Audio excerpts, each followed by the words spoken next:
Game over, man. Game over. Johnny. You're gonna need a bigger boat. So serious. I am Iron Man. This is a tasty burger. Welcome to the InSession Film Podcast. Welcome to episode 659 for October 21st, 2025, and I'm Jada Duran. And I'm Brendan Cassidy. Hey, thanks for joining us, everybody, for this week's show. We are getting closer and closer to Halloween. It is quite wild, which means we're also one step closer to the holidays, which means I am in happy season. I'm also a little frustrated when it comes to this time of year because I love Thanksgiving so much, and yet it is the one that no one talks about, the holiday that nobody really talks about. And they should talk about it. It's the best. Oh, it's amazing. I love Thanksgiving. And yet when we get to the holiday season, which essentially runs through, from Halloween all the way through to the end of the year, Halloween feels like it's essentially like a week and a half, maybe even 2-week process, just given the prep for it that many people are inspired to do, and that's fine. And then you have Thanksgiving, which is basically just a day. And then once Black Friday starts, that's basically the start of Christmas. Right? When you get down to it, Black Friday is the first day of the Christmas season. That's what everyone goes out to do, prepping for the Christmas holidays. And I just love Thanksgiving. That's the whole message of this entire rant that I'm on right now. Thanksgiving rules. Hey, Thanksgiving is great. I do love it. And for a lot of people, it is a little bit more than a day. For those that have to travel, it is a very big travel day. Some people have multiple families to go to, which That's a fair point. can be a lot. So it can be more than a day, and I do envy those people. I wish that I had 3 or 4 Thanksgivings that I could go to. For a while I used to, at least when I say for a while I used to, I mean like the past few years, I would have Thanksgiving on Thanksgiving Day with my family. My wife would be there, and then we do something with her family, and that would be sort of a second day Thanksgiving dinner that would then coincide with a Black Friday shopping spree, essentially. But now my wife and I have our own home, and we live within walking distance of her parents. So we decide we're going to host Thanksgiving this year. They'll come over. My family and my sister and her boyfriend will all come over. So it'll be a full house at our place. We've never hosted Thanksgiving before. So let me report back afterwards and see if I still love Thanksgiving after hosting it. Yeah, that's fair. That's totally fair. I when you do host it's very different. It's not the same. Yeah. When you just show up.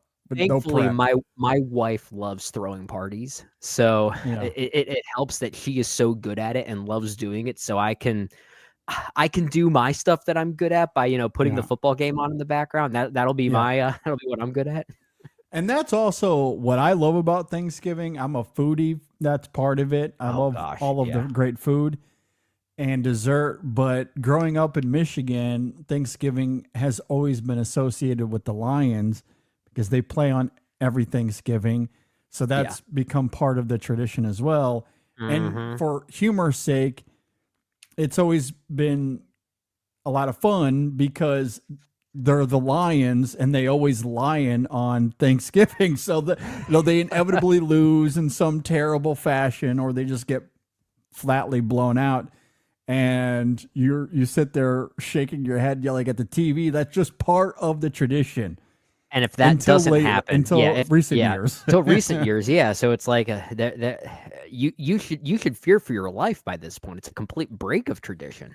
It is a bit weird for sure. I'm hoping that we're in a new era where for Sam, he'll be to enjoy Thanksgiving with Lion victories. That'll be his history with Thanksgiving.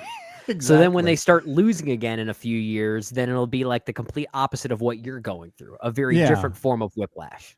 Exactly. So, all of that to say, I love Thanksgiving, I love Christmas, and I love Halloween. I love them all equally for different reasons. Love this time of year. Hockey is back. Award season is in full bloom.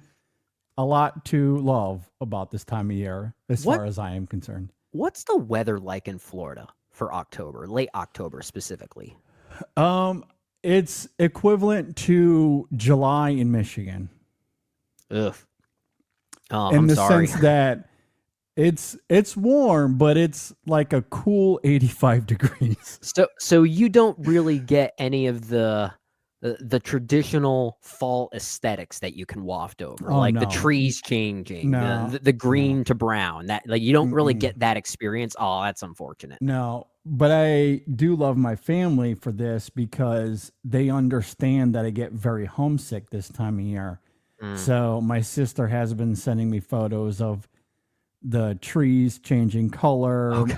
My I thought you were going to say that they were sending you packages of dead leaves or something like that. Hey, I would take that too. I would take that as well. When it snows, my mom is always great about giving me nice, evocative photos of the snow falling. So Oh, that's sweet. That's it sweet. helps remedy that emptiness that you feel a little bit when you're homesick. Sure. I do very much appreciate that. And I am able to fill that gap a little bit in that regard. good. But this time of Good. year, it's still quite warm. We don't really get a winter until mid to late January. We'll get a week or two where it'll get down to 50 degrees. And then weirdly, our fall is more in the aftermath of that. So once we get to February, that's when you start to see some of the leaves change color and fall. Okay. It's usually in February. So if you look at my phone, I have a bunch of photos of leaves on the ground as we're walking the dog or out on a stroll with the kids, but the timestamp will say like February 23rd. That's amazing. As you were talking, I just decided to Google a potential fun fact. So I typed in Google the last time it snowed in Miami. And maybe you know the answer to this. I have don't know. no idea. Well, according to the AI overview from Google, the last time it snowed in Miami was January 19th, 1977. 1977. I can't even fathom. I mean, it's gotten cold. I don't know if it's ever gotten below 32 degrees. It's going to snow or flurry cold. I just can't fathom. If it ever did happen, this place would lose their minds. Everything Oh, I'm sure would be the shut world down. would. Yeah, it'd be like COVID all over again. Just in your Yeah, area. everyone's indoors. We don't know how to handle this. No one would be prepared except for me. Lockdown.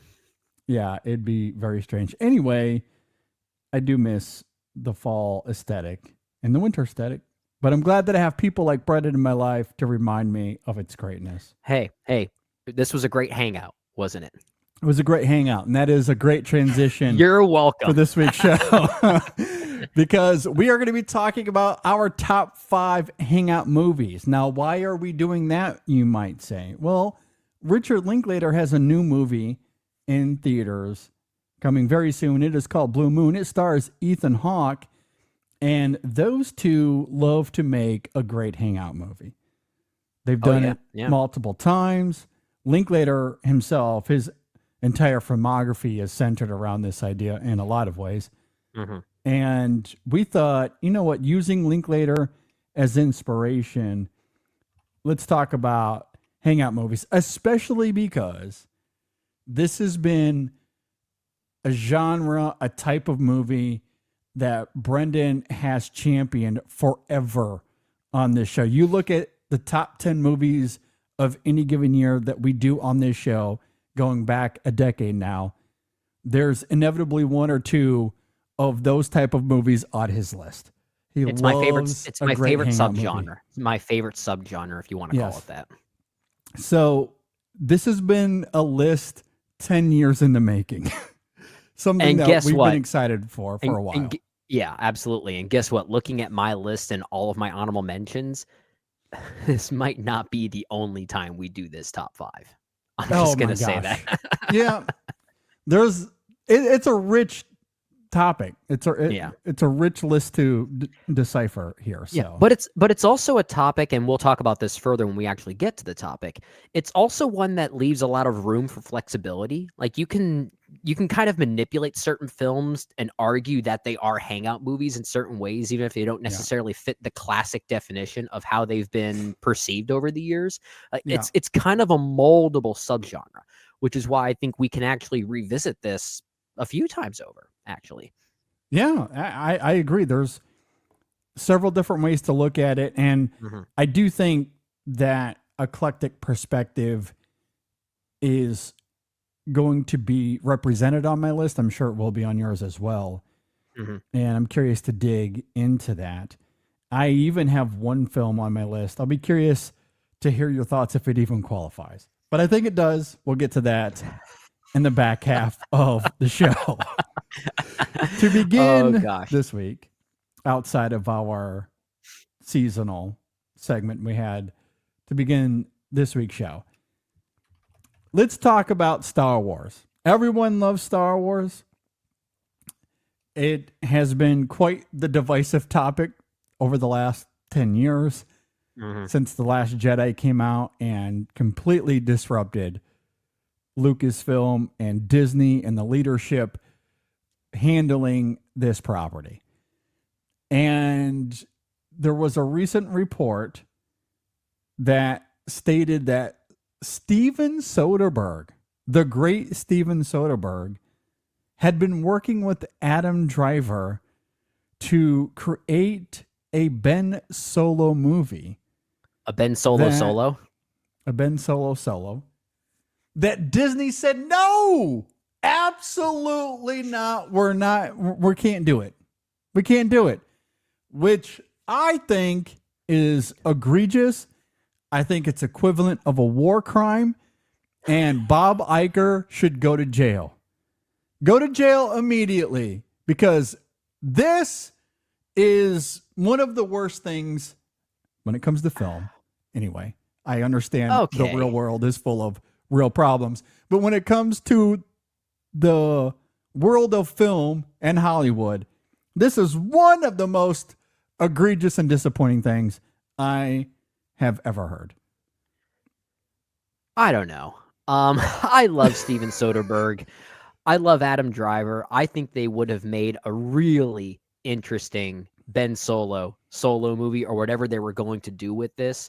Really, my big takeaway from this is just it's evidence once again that Lucasfilm under Kathleen Kennedy really had no vision for what they wanted Star Wars to be under this new leadership and under this new umbrella. Because I think even at one point within this article, Adam Driver alluded to something about how he never even wanted Ben Solo to die at the end of The Rise of Skywalker, which just goes to show that there was such a creative disconnect here at Lucasfilm. Now, I think Steven Soderbergh would have made a very interesting Star Wars movie in some capacity. He works at such a level and in such a way that I can't imagine any big studio letting him do his thing. I feel like he is such an anomaly in a way that him being able to make any Star Wars movie or any big budget movie within some type of system would be like it'd almost be like we're living in the Matrix or something like that. Okay, but here's where I would push back on that, because Steven Soderbergh, and again, we're speaking to Disney and Lucasfilm execs, and they only speak in one language. And here's Steven Soderbergh and his pitch. Hey, you know those salaries that you would inevitably have to pay for a cinematographer and an editor? I can handle all of that, actually. So you don't have to pay X amount of dollars for these other individuals to come in. I can just do that. And look, you'll save a bunch of money just in that alone. Sadly, all Disney is going to hear is a big movie like this, a Star Wars movie shot on an iPhone. No thanks. And I'm not trying to defend their decision or their reasoning on that. I would love to see a Steven Soderbergh Star Wars movie shot on an iPhone. But I would never buy into the fact that they would give into that type of thing, even if it does mean, to your point, cutting financial corners that a big franchise studio like that would need to do in order to be profitable these days, because that's a huge problem that they're facing right now. Yeah. And I imagine that is a big reason they cancel this or did not go forward with it. I don't think story is the main culprit here. Yeah. I don't buy that narrative at all, especially given what The Rise of Skywalker was all about. Somehow Palpatine returned. Get out of my face, Bob Iger. We didn't know what to do with Ben Solo. He died. That would have been too confusing. You brought back Palpatine. Hey, what are you talking about, bro? Say what you will about The Rise of Skywalker, but it gave us two of the greatest, and I mean worst, memes in movie history.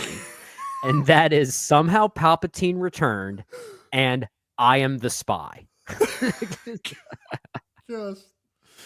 Yeah, like that narrative of Ben Solo died, we don't know what to do. Get out of my face. That is an absolute bullshit excuse.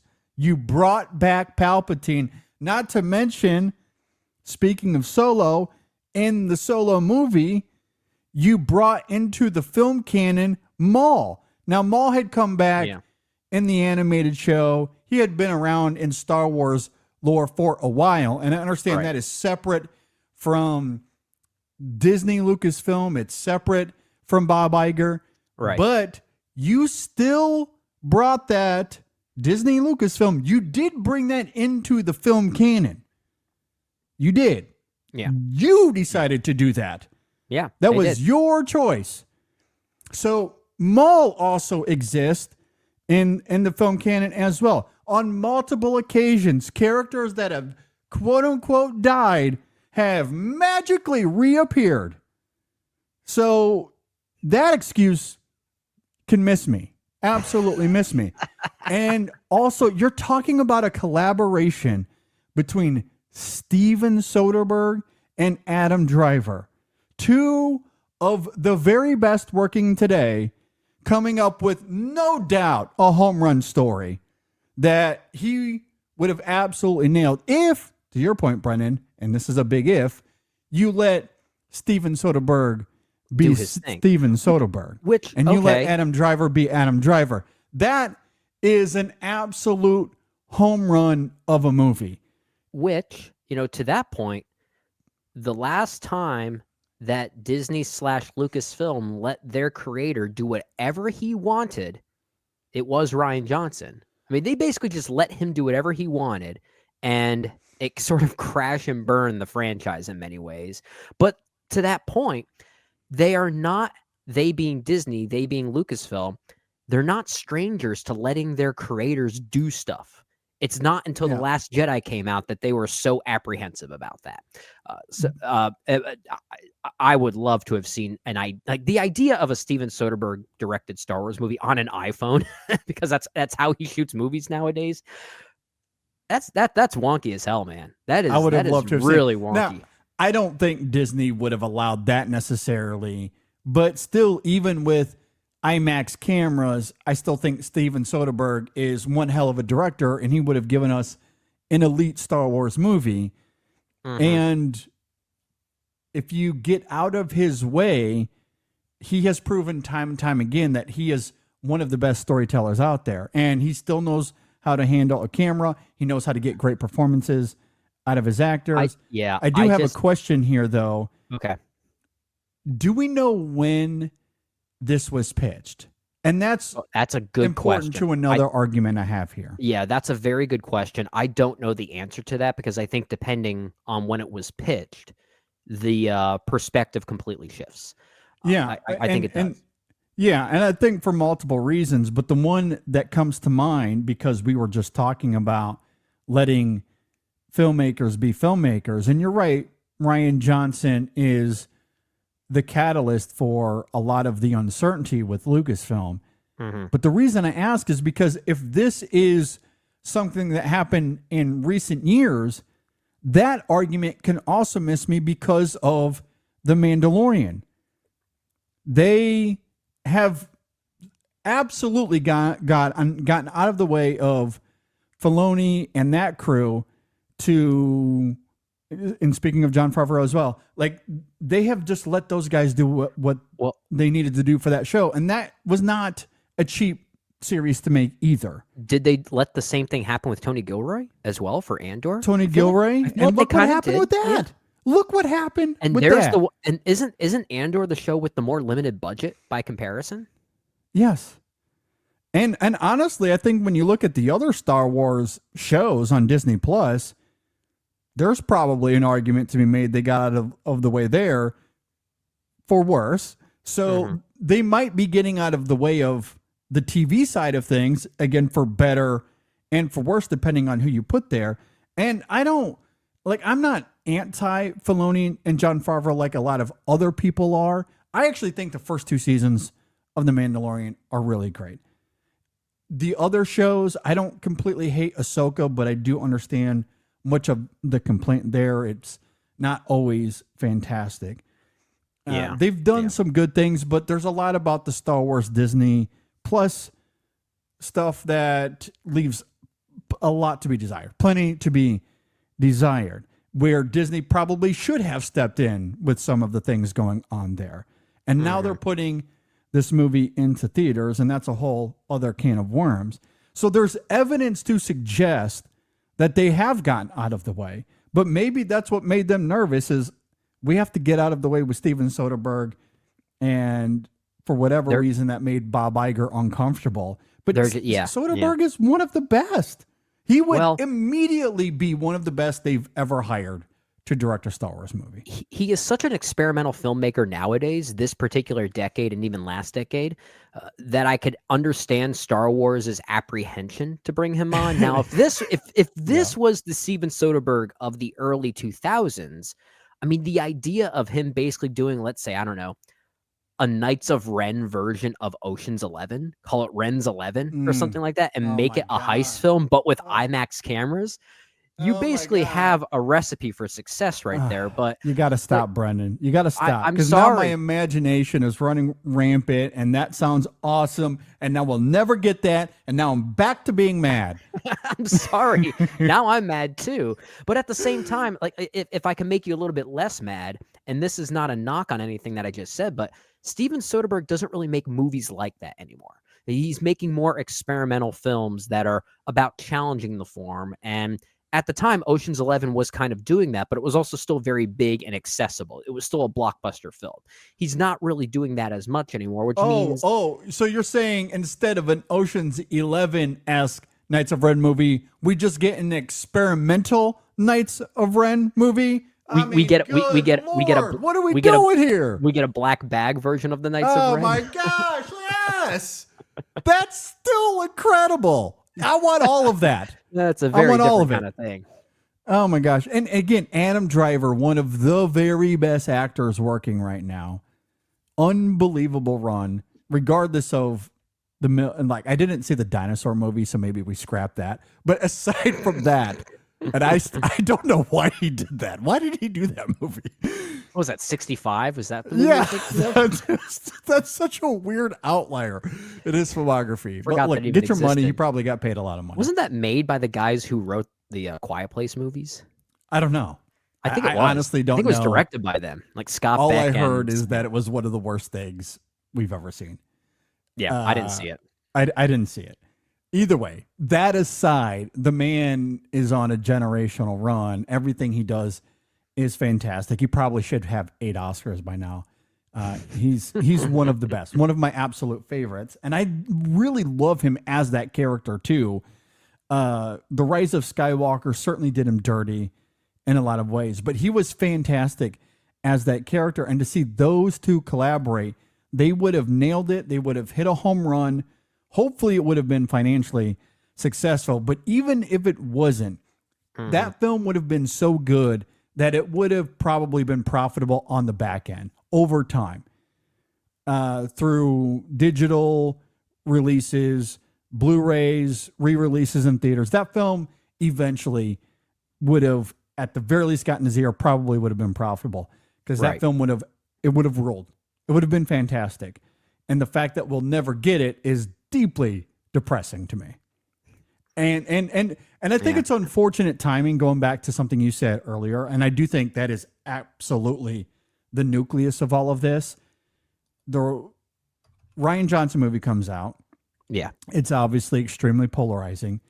And Disney and Lucasfilm, the leadership for both, were completely clueless. They did not know what to do with Star Wars. And it's something that we're still feeling today. They had announced how many projects since the mid 2010s till now, and they canceled them all. They canceled all of them. I don't even know what. I don't even know what's canceled anymore. 5, 6, 7 movies or potential movies that they've announced over the last 10 years. And then they just said, you know what? All of them in the garbage. All of them, we're throwing them all away. The only one that they have greenlit is the Ryan Gosling movie. But that didn't come until years later and after the dust had kind of settled, so to speak. But everything at that time, and I do think this is probably another one of those, even though this was never announced as, hey, this might be something that comes down the pipeline. Obviously, that was never the case. But my guess is this was pitched at that time when they just scrapped everything. Yeah, well, okay, so there was this Rogue Squadron movie that Patty Jenkins was supposed to direct, which honestly looked kind of interesting. I wanted that too. They had a full-on promo for it, and then the movie never even happened. I know. Whatever happened to this so-called proposed trilogy that Simon Kinberg was supposed to be spearheading? Like, has that even been canceled? I feel like everything's just sitting in limbo, which I feel like is even worse than officially canceling these things. Yeah, I mean, I don't know. Obviously, Rian Johnson had another trilogy, I think, was announced to begin with initially, and then that was obviously scrapped. The fans won't let that happen now. And honestly, like, I say that as someone that sort of understands the backlash from The Last Jedi, but I think if Rian Johnson were to make his own trilogy within the universe of Star Wars that isn't beholden to the original episodic narrative, that would be a potentially great thing. I think he could do really great things with that. I agree. There's also the Kevin Feige Star Wars movie / trilogy, whatever that was going to look like. That got scrapped.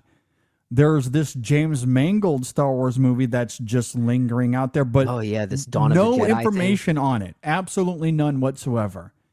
I think it's actually fair to say that's probably heading toward the scrap heap as well. Yeah. This is what Star Wars, I think, needs to do, at least what I would like to see them do. They need to finally release one movie that is absolutely bonkersly great. Like, I had to make up a word there to describe how great that it is. And then they just stop making content for like 10 years. Because we're at a point now where Star Wars has completely oversaturated itself. I saw this on Twitter, and I think it was our friend Griffin Schiller over at FilmSpeak that made this analogy. And I think this was a true story that he experienced. Because 10 years ago was the release of the trailer for The Force Awakens, right? We're on the heels of the 10-year anniversary of The Force Awakens. And apparently he was telling the story about how he was in class at college, and when that trailer came out, they stopped class just so they can watch it. We're not at that point anymore. Star Wars does not have that reputation anymore. And it's unfortunate. It's unfortunate. It is really unfortunate. And there's just no plan. There's no plan. I mean, I'm looking through a list of Star Wars projects that were announced. We totally forgot a Taika Waititi Star Wars movie was announced. That's probably not happening. A Lando movie was talked about. That's absolutely not happening anymore. All the other ones here, I believe we've mentioned and talked about. A Maul Shadow Lord movie. That's probably not happening. That might be a TV show that's happening. Maybe. So like they've announced like a dozen projects over the last 10 years, and none of them will see the light of day. None of them. Yeah. And they just all kind of vanished. Like they just disappeared. They just all disappeared. And I think a lot of it simply comes down to Lucasfilm and Disney have no idea what to do with this because they are deeply afraid of the polarization. Yeah. And everything they do has become polarized. When there's a new show that comes out, a new episode, whatever the case is, the back and forth is exhausting. Like, it is exhausting. And instead of addressing the discourse or trying to create new projects with integrity, they've simply either pandered to the fans, and by fans I mean those demanding mediocrity, or they're simply not doing anything. Yeah. Which is probably why Kathleen Kennedy's is like, I'm out of here. I can't handle this. I don't blame her. This is I don't blame her. ridiculous. Yeah, and she hasn't done a very good job, honestly. And I say this as someone that still loves her as a producer. She's an amazing producer, and that credibility she carries will never be taken away. But a great producer and a great studio head are not the same thing. And clearly the latter, that position that she's been carrying for over 10 years now, she was not the right person for it. And as a result, Star Wars as a brand has become less of a franchise and more of a debate topic. Like, you bring up Star Wars as a debate topic now. And that's why this division that you're talking about is so frustrating and just so tiring, honestly. It is deeply, deeply tiring.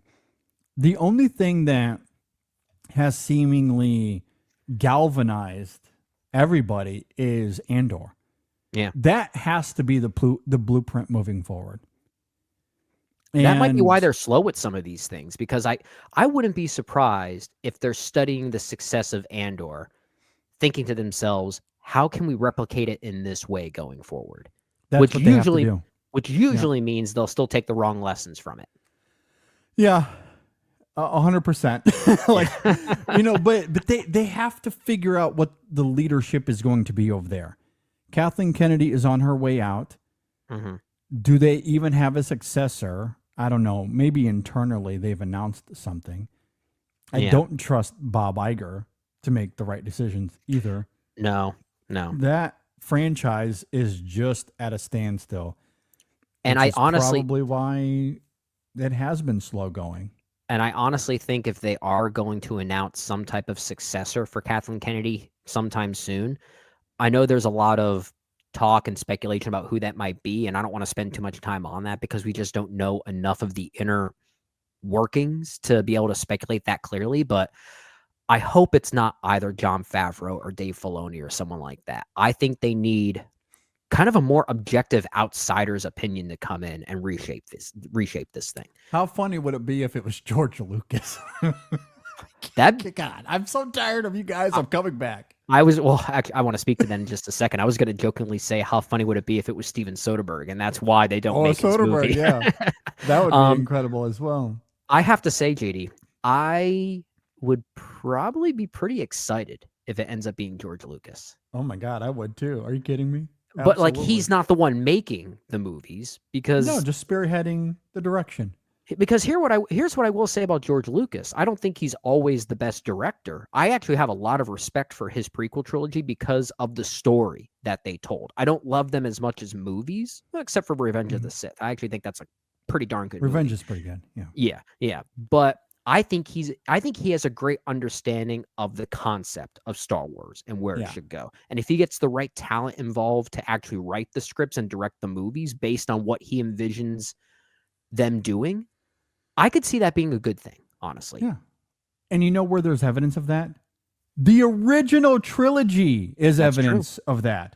That's true. He didn't direct the last two movies. He just spearheaded them. And I know a lot of people would say the two best Star Wars movies are Empire Strikes Back and the original Star Wars, but I would argue it's Empire and Return of the Jedi. 100%. The two I that agree. he helped write and spearhead but didn't make. I agree. I wholly agree with that.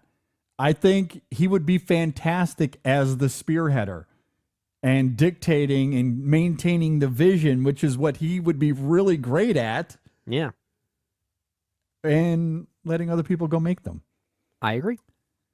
So, I mean, look, he has his billions. He might not care to come back, but it would be awesome. I think it'd be hilarious, and I'd be down. It's kind of a good way to bring at least some curiosity back to the franchise. Yeah. And it would be a great way to galvanize the fan base. Yeah. Because I think collectively we can all agree that George Lucas is Star Wars. So regardless of where you find yourself in the debate, I think we would all collectively enjoy him coming back to spearhead, at least in the short term, what Star Wars could be again. Yeah. And here's what you do. You don't give him anything else. Like, you don't make him the successor to Kathleen Kennedy for all of Lucasfilm. Just give him Star Wars or something like that. Yeah. I think what Lucasfilm needs to do is, and I would love to see them go back to what they used to do back in the 80s, which was create new original content in a very Spielbergian-like way, right? Like, I want to see them maybe try to create what the next Indiana Jones would be that isn't actually Indiana Jones. You know what I mean? Yeah. Like, I want to see them get back to those kind of basics, but George Lucas doesn't necessarily have to be that guy for everything. Like, especially given his age, he wants to relax a little bit, I would imagine. So just give him Star Wars, which is obviously not a relaxing task. I understand that, but he doesn't have to do everything. Like, Lucasfilm is more than just Star Wars. But surely, where the work itself might not be relaxing, but he's so ingrained with Star Wars and that world and his ideas that it would probably come off so naturally that it wouldn't be as stressful as if he had to dictate something that was outside of himself. Right. But he is Star Wars. So I think it would be a natural progression to that role. I think he could do it fairly seamlessly. It would still be a lot of work, but more than anyone else, he'd be able to just slide into that role without much effort. Absolutely. And I would love to see it. I don't think that's going to happen. Obviously, that's likely not going to happen, but one can dream. One can dream. Because to your point, I do want to see Star Wars get back to the echelon that made it one of the biggest and best franchises in cinema. Yeah, that my son is currently obsessed with Star Wars. Absolutely obsessed with it. Probably overtaking K-pop Demon Hunters finally. Like, he is totally ingrained with the Clone Wars show. He just had a birthday, and for his birthday, he didn't want to go anywhere. He didn't even want to really do anything. We gave him the option of going to Disney. We said, hey, look, we'll go to Disney and spend the weekend there for your birthday, which we did a lot when he was little. He said no. What he wanted to do, he took his money, he bought these massive Star Wars Legos that were borderline 1,000 pieces or more of these different ships and different Star Wars things. That's what he wanted to do. He wanted to spend the whole weekend just building his Legos. Okay. His Star Wars Legos specifically. So the lore is still working on him. Yes. That's good. That's loves good. it. Absolutely loves it. And he's like, he like knows the lore more than me all of a sudden. He's like, this ship is XYZ, whatever it is. And look, it comes with Commander Cody and all these other characters. And I'm like, how do you know more than I do? But he does. Okay, that's good. That's good. That actually gives me some hope for the future of Star Wars if they get their creative bearings at play. The lore in the franchise is still as effective as it's ever been. He loves it. So if not for my sake, for his sake, I really want Star Wars to get back to what it was. So that way he can grow up going to the theaters, especially now that he's at that age where he loves going to the theaters with me, where he can watch a new Star Wars movie and we can have that experience together. Yeah. Like, that's what I want to see. But yeah, we're not there yet. We're not there yet. Not there yet. All right. Let's quickly talk about Warner Brothers. Good Lord. Well, Lucasfilm and Disney need to figure this out real fast because movies are about to be over. The industry is on the verge of imploding because Warner Brothers has selfishly decided to officially consider acquisition offers. And word on the street is that Comcast and Netflix are the top two. Yep. And if that happens, especially Netflix, oh boy, it's done. It's over. Yeah, we need to look for different jobs. the podcast is going to change. The word acquisition is the thing that scares me the most, because if this was more so Netflix's attempt to find some type of partnership with a big studio to allow some of their movies, like let's say Roma or The Irishman, to get more theatrical distribution, that's a different conversation. But acquisition doesn't suggest that that's going to be the case. This once again suggests the monopolization of the movie business, which is the thing that scares me. I'd be just as afraid of Netflix, winning this acquisition as I would be a Comcast. In fact, I may even be more afraid of Comcast taking over, just given the type of company that they are. But the idea of that monopolization is the thing that scares me, especially considering that this studio that's now considering these offers is Warner Brothers, who had a hell of a great year this year. They don't need to be doing this. That's what's so depressing about this, is that they've had the best year of any major studio. They've garnered $5 billion plus. The only loss they're going to take is on the film that could end up winning tons of Oscars. Yeah. Oh man, what a loss that's going to be. They're not going to be angry about that at all. They've had a fan-freaking-tastic year. And apparently, that, and also apparently the movie that's going to help them refinance the Turner Classic Movie division of Warner Brothers, from what I understand. Absolutely. Crucial, fan-freaking-tastic year. And their response to that is, we've given up. We're done. We're done here. Hey, it's like, we worked hard. What do they think they are? Entrepreneurs, that they're going to sell a business or something like that just because it took off? That just, I don't think it works that way, guys. No. And I think it's deeply cynical for them to look at it that way. Yeah. I mean, I understand it's a business. You're in it to make money. But at a certain point, it has to be about the movies as well. It can't just be capitalistic for capitalistic sake. Like, make your money. Absolutely. You made $5 billion. Great. You also were willing to take a loss on one battle after another, knowing that it would likely go on to win Oscars. Like, it was the perfect strategy. Like, that's the approach you take every single year.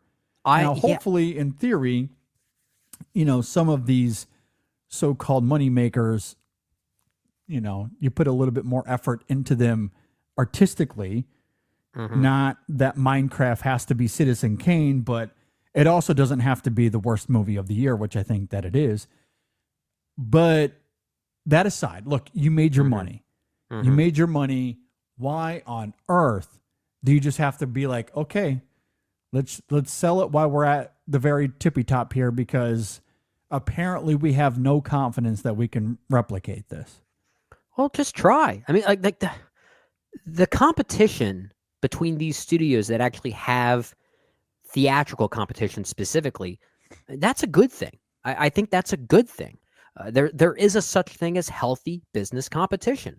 And the more we limit that, especially if you take away Warner Brothers, it's actually a pretty depressing market share. That's a big one. Like Fox going away, I hated that.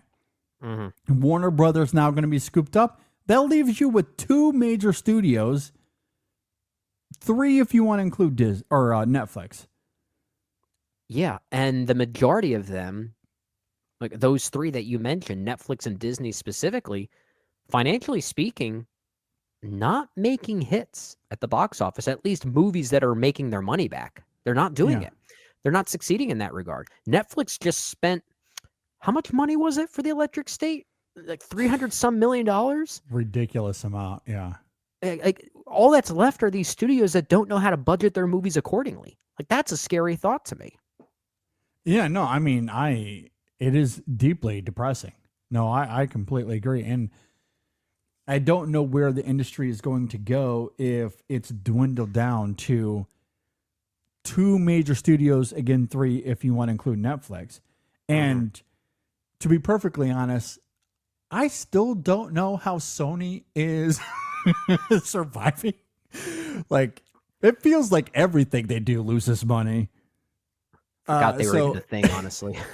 I mean, clearly Sony is able to stay afloat because of other arms of Sony that's extremely profitable. The film side of things, I have a lot of questions about when it comes to Sony Pictures.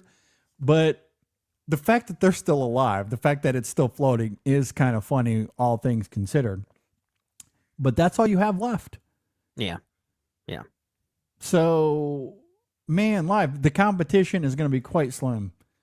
And look, I understand Paramount still technically exists, and Fox still technically exists, and Warner Brothers will still technically exist, but all of it is slowly being funneled to one or two companies. And that is not good. Historically speaking, not good in this country. Yeah. Not good. I love the competition, and I love seeing how that market share graph, if you will, between these competing studios that are still producing theatrical content, it sometimes shifts every year. It's not always the same. And I think that's neat to see. This year, it's all about Warner Brothers, but a few, 5 or 6 years ago, it was always about Disney. I love when we go through these little cycles here. Yeah, I mean, wasn't it just a few years ago, Disney set like some sort of record? Yeah. For the most money made by a studio in 1 year. Like, that wasn't that long ago. They had a great year. This year, it's Warner Brothers. Next year, who knows? Maybe Sony pulls off a Hail Mary. Maybe it'll be Sony's turn. To say? I mean, Warner Brothers really is on a roll. We didn't do much research on this particular topic, but apparently 2025 has been a record-breaking year for horror movies, specifically at the box office. And a lot of that is because of Warner Brothers budgeting movies like Sinners and Weapons accordingly. Now, of course, there's also movies like Conjuring Last Rites and a few others there, but Warner Brothers is a huge player in that narrative as well. So they're doing something right there too. They are. They've made great decisions this year, despite how we may feel about the movies themselves. And there's been a lot of debate about that. But look, financially, they've played their cards right. They've had a phenomenal year. That is something they can replicate. And the fact that they're just giving up, we're all going to be looking for jobs. InSession is on its way. Well, you know what's still going to exist, JD? Sports. Yeah, we're going to become a sports podcast very soon. That's the only trajectory here. So, or, we just talk about life. Hangout podcast. I hope our writers are getting up to date on sports, because pretty soon I'm going to be asking them to cover NBA games and hockey games and football games. That's what they're going to be doing instead. You can run that division. I'll run the new music release. New music division. Yeah. That's where all of this is headed. Yeah. It is unfortunate. I'll cover the Grammys. You cover the Super Bowl. Yeah. And if anyone listening is an economics major, I would especially love to hear from you, because some of this is admittedly above my pay grade. But the one thing that is very evidently clear, when competition is taken away in this country and through the prism of capitalism, historically speaking, not great when it's all funneled down to one company, one or two companies. Yeah. The competition needs to be there. Yeah. And that is slowly going away, which is very depressing. All right, before we get to the top 5, one other thing real quick. And this is an update to a segment we had a few weeks ago. And time to bring it up here once again. But it turns out, Brendan, Fast and Furious 11 might be in development very soon. No, it's not. I don't know if you saw this. I did not. Don't know if you saw this. I did not see this. Okay, so there was a photo with Vin Diesel. He is in Los Angeles having a meeting, with one of the marketing directors for Universal. The chief marketing officer, to be more specific, Michael Moses. He sat down with one Michael Moses Okay. And according to Moses, everything has been planned and it quote unquote got solved. Okay. So, and Vin Diesel was wearing a shirt saying that Fast X Part 2 is heading to production. Okay. So this is a photo of Vin Diesel meeting this CMO, as you said. Was it on Vin Diesel's account? Because he has a habit of just sharing everything. Oh, God, yeah, it was on his Instagram What a account. weirdo. Yes. Well, I wanted to clarify that and make sure it wasn't it wasn't a resurfacing of whatever photo he actually shared. No. 30 years ago. This was a new one. This was a Okay. new one that came out. Well, as this episode goes up, like 2 days ago. As we were recording this, I believe it was yesterday. Okay. Well, I didn't see that. I guess that means not many people are talking about it, so maybe not many people care, or a lot of people are just secretly hoping that this franchise would literally end with that cliffhanger and them all perceivably dying, which I would have loved to see. So I don't know. I mean, his post on Instagram, to be fair, and this probably means nothing, but it does have 218,000 likes on it, and of course a shit ton of comments. And it's also worth noting the film has not officially been greenlit, and I don't know how much stock to put into the CMO when it comes to the film actually being in production. He is a marketing guy, he's not a studio we're head. going to do this guy. Yeah. So I don't know, but he's probably someone to help deliver a certain pitch to try to convince the higher ups to make it work. But that's about it.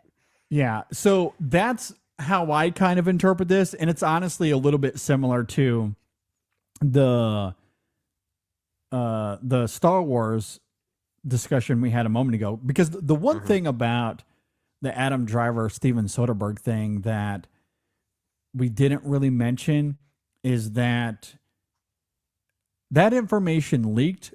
I don't know if there were any sort of NDAs signed when it comes to that conversation with Adam Driver and Steven Soderbergh. But the information got out. Yeah. And some people were equating it to the Ryan Reynolds Deadpool footage leak. That, hey, there's this Star Wars movie that we wanted to get out, and they said no. And we don't know how this got out. And then, it spurns on a bunch of interest, and then you get a movie. Yeah. It could be that. When we're relating that back to Vin Diesel and Michael Moses, maybe Moses also wants to see this. He's a marketing guy after all. So, hey, let's put this image out into the world and see if we can create some buzz. I don't know. Vin Diesel is so good at getting what he wants by posting things on his social media early just to get fan reaction. He's very premature in that way. He's like a man-child, which is honestly kind of funny. So who knows if this is actually going to happen? Secretly, it could just be a marketing gimmick to kind of spur on. He's testing the decision makers to greenlight it. He's testing the waters a little bit. He's trying to get a rise out of certain people that need to be, he's poking the bear. That's what he's doing. Yeah. I think that's what's happening as well. But there could be credence because, look, these words are coming from the CMO, who is obviously going to be in the room with all of the other C employees. Everyone that's got a C before their name. He's sitting right next to them. Yeah. You know what they do? If they're going to end this thing big, I know they were talking about budget concerns, and I get that because historically, as much money as these movies have been making, they haven't been breaking even nearly as well as they used to. But if you really want to get curiosity back into this, you got to get stupid with this franchise.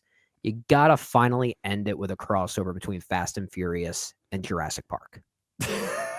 I mean, they've already been to space. It's already jumped the shark. It's already ridiculous. So you might as well embrace that. You have to imagine that someone at Universal has had those conversations with the right people. Yeah. Might as well. Like I at this point get ridiculous with it.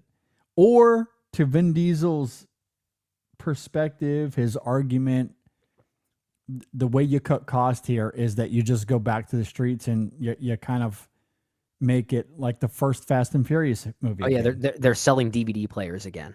Yeah, stolen DVD players. Do that. You know, that's fine as well. I mean, I don't know. I just thought it was really funny that he got together with the chief marketing officer at Universal and was like, "Oh yeah, this is on. This is totally on, guys. Believe us." We'll see. Sure. We'll see about that. Sure. Yeah, it might happen someday. All right, Brennan, let's talk about coffee. I love coffee so much. You know you've reached adulthood when we're recording these podcasts late at night and I am already thinking about my morning coffee the next morning. Yeah, I am at a point where I'm drinking at least 3 cups a day. And not always because I need it. That's part of the reason, but also I just love it. It's kind of a treat. Good coffee. It's kind of a treat. Yeah, I'm with you, man. Great coffee. I mean, when you have coffee like Coffee Cult, you love to indulge in its greatness. I mean, we are talking about the top 2 specialty coffees in the entire world. That's all that they source. It is literally the best coffee on the planet. Quite literally. And they roast it in a certain way to get all of those flavors out of the bean. And this coffee is magical. Yes, it's a little pricier than your store-bought trash bag coffee. But you're going to taste it. Like you're going to taste it in the flavor notes. I mean, I guess like for those that like to drink bourbon or wine, like you can tell the difference between something that costs $3 at the store and something that's $50, $100, $200 wines or bourbons. That's a great comparison because many people would agree that the process of making something like bourbon or wine, that's very much an artful process. There's an art to that. There is also an art to making coffee, and Coffee Cult understands that. Absolutely. So whether you love a great dark roast or a medium roast, they have a ton of great single origin coffees as well that they're just exquisite. My favorite is the Ethiopian Harar coffee. It's like drinking a blueberry muffin. It is incredible, the blueberry and strawberry notes in that coffee. If you want a great dark roast, their dark roast is fantastic. So yeah, I'm a sucker for the Sumatra. That is still my favorite. Yeah, freaking-tastic coffee as well. Very different than the Harar as a single origin goes, but very different. Really but great. as someone like myself that loves dark chocolate specifically, you get a little bit of that there. So yeah, absolutely. Yeah, those notes are prominent in the Sumatra. It's fantastic. So go to coffeecult.com, coffee with a K, cult with a K, coffeecult.com. At checkout, use our code ISF25. Again, that code is ISF25. That gets you 15% off. And that is one of the best discounts they have, at least during the normal time. Obviously, with the holiday season coming up, there's going to be other promos available there. But ISF25, that gets you 15% off at checkout. Let them know that we sent you to them. Yeah. And we thank Coffee Cult for their support. All right, Brennan, let's talk about supporting the InSession Film Podcast. Let's talk about swag. Let's talk about toys. How you can do that? Absolutely. If you want to help support us, our store, the InSession Film Store, is one of the best ways to do that. Get a fun t-shirt, you look awesome, and you help us out in the process. Yeah. So for those who are watching on YouTube, JD, let's do a little modeling for a brief moment because you're wearing one. You're not. No, Never mind. no. I thought that was the Eye of a Booth shirt. Okay. Disregard that. No. I don't. I was wearing it when we recorded our review episodes. I am still stuck in the past. So, how about that? If you want to go check out our reviews from this last week, I'm wearing it in those shows. But there you go. Yeah, thank you for that correction. I'm usually wearing one when we record. This is the rare night that I'm not. But yes, if you want to see, If you want to see our designs, there are a couple of ways to do that. One, if you go to InSessionFilm.com/store, there you'll see everything that we have available.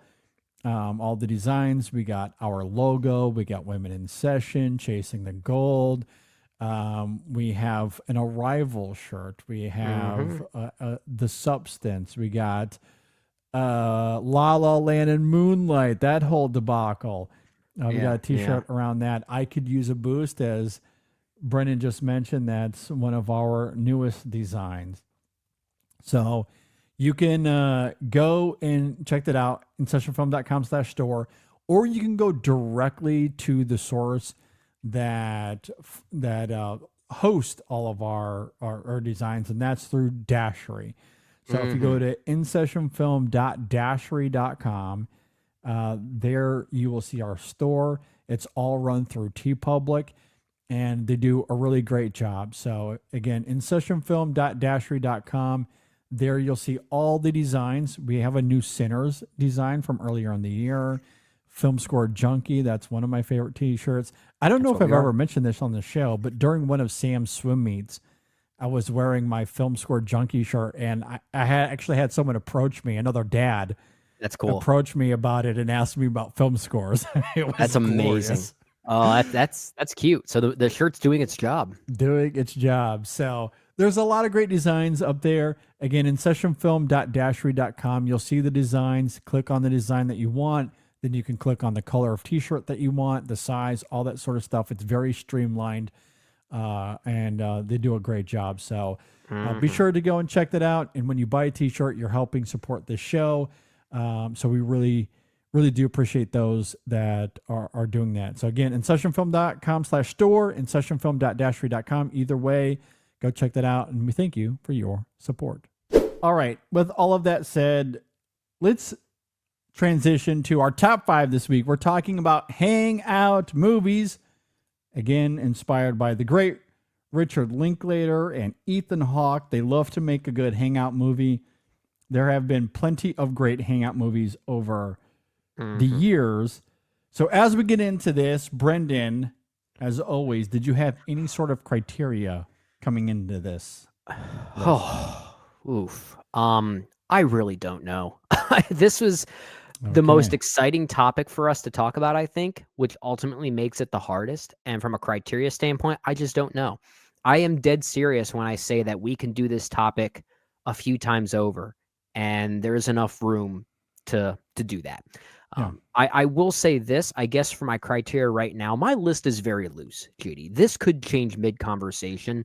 If anything, my main criteria is that I might try to pick some movies that I don't think are going to be on your list, just to add a little bit of variety here. So it might not be a true list in some ways. But I did at least want to try to focus on movies that felt like they were, in the truest sense of the subgenre, a Hangout movie. We talked about this at the beginning. Some movies kind of have this maybe loose connection to being a Hangout movie. They might function as something else primarily, but they might have like a Hangout component to them. I kind of wanted to pick movies that I felt like were primarily speaking Hangout movies. So the purest sense of the definition, in the ways that someone like Quentin Tarantino has often talked about Hangout movies, and he's made a few as well.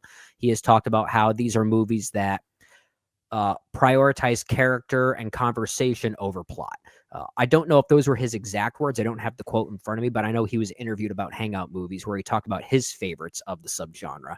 And apparently he's coined this term in a way. I think he is actually one of the creators of this specific term in a way. And he talked about that being the thing that maybe defines it. So definitely wanted to look at it in that way. I will also say this list is very much inspired by Richard Linklater, to your point. And as someone who just finished seeing Blue Moon, it's appropriate. That is very much a Hangout movie. Nice. So that's good. So we're on point here. You can make this list just 5 Richard Linklater movies. This could easily turn into your top 5 Richard Linklater movies. Yeah, but I do think it's disingenuous to make it a complete memorial list for Linklater.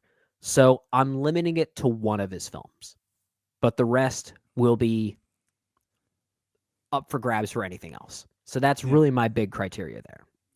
So it's so funny how we share the same brain, because the only criteria I had listed here, and it's so funny, almost word for word, the only criteria that I had with this list is that I felt like it would be a disservice to do this and not include Linklater. Yeah. So I absolutely have Linklater on my list, but I did limit it to one as well. I didn't want the list to be a Linklater list. A link. It's not a linkathon. It's not exactly. But I agree with you. It did feel disingenuous. It felt empty and hollow to not include him. So I do have him here. The only disparity we might have is that I did try to be eclectic with this. And I wasn't trying to necessarily push the limits or push the boundaries as far as what a Hangout movie is. But I do have one on here that might not come to mind. It might take some convincing. I don't really know. I think the argument is very much there, but it is so very different than the Linklater version of a Hangout movie. Okay.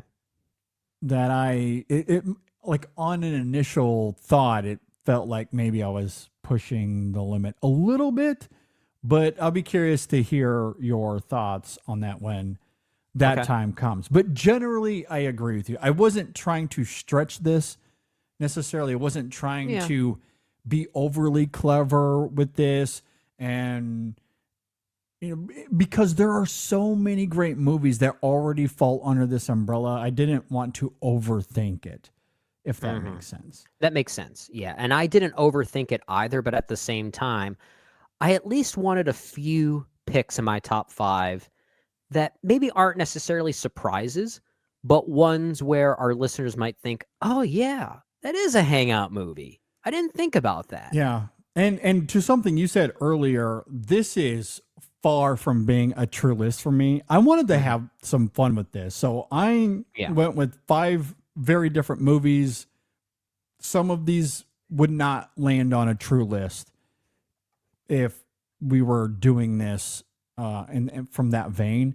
Yeah. But I did not do that, partially because, again, like, I don't want this to become a fully Linklater thing.